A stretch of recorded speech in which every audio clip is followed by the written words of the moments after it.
Hello, my name is Thomas Fenn, and I'm doing an informative speech on the origin of the alphabet. Have you ever wondered what life would be like without the alphabet? Luckily for us, the alphabet has a direct effect on everyone, which is why the origin of the alphabet is important to everybody. Like the rest of the civilized world, my communication is based on the alphabet, but I never actually questioned its origins until recently. The alphabet is always in our lives, whether it's watching television, reading a book, listening to the radio, or just simply having a conversation. Because of this, the alphabet can be considered the most important invention of all time. The alphabet started in ancient Egypt using hieroglyphs. This script was then refined into the Phoenician alphabet and then modified into the first true alphabet, which was developed by the Greeks.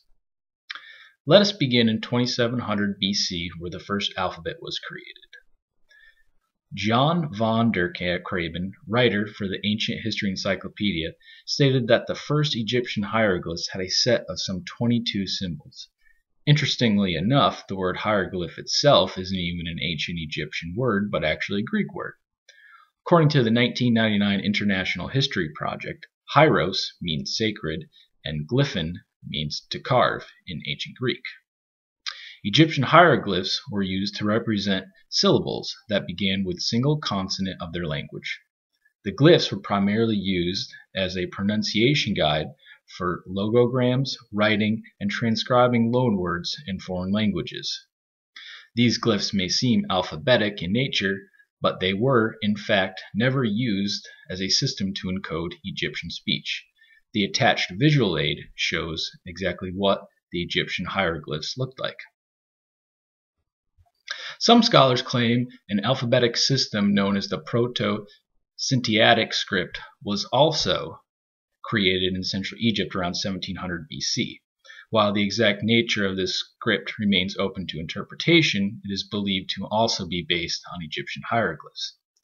The first major phonetic script was Phoenician. Unlike the two major writing systems at the time, cuneiform and Egyptian hieroglyphs, Phoenician script only contained about 24 letters. This made it easy to transcribe, travel, because it was so short and people were able to memorize it, due to it only having 24 letters.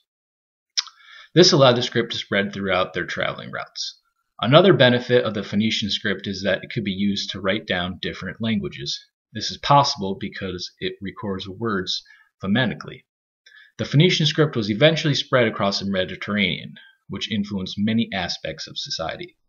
The Phoenician script was modified by the Greeks into the first true alphabet. The Greek alphabet is considered the first true alphabet because it contained both vowels and consonants.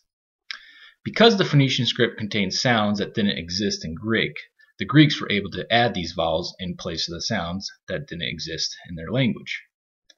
Early on, there were many variants of the Greek alphabet. This caused many different alphabets to evolve and form. The Cuma form of the Greek alphabet was eventually carried over to Italy, where it gave rise to a variety of alphabets. One of these varieties became the Latin alphabet, which was spread across Europe as the Romans expanded their empire. Amazingly enough, even though the Roman Empire had fallen, the alphabet survived in intellectual and religious works. In conclusion, the alphabet is part of everyone's lives, and like anything else, it's important to understand its origins so we can fully appreciate something we often take advantage of. I hope everybody has a better appreciation for the alphabet now that you know where the alphabet started and where it's been through time. The alphabet we know today has taken many different forms throughout time, and whether it's the Egyptian glyphs or the Greek alphabet, one thing remains the same: the alphabet will always be around. The attached visual aid shows my references that were used today. Thank you.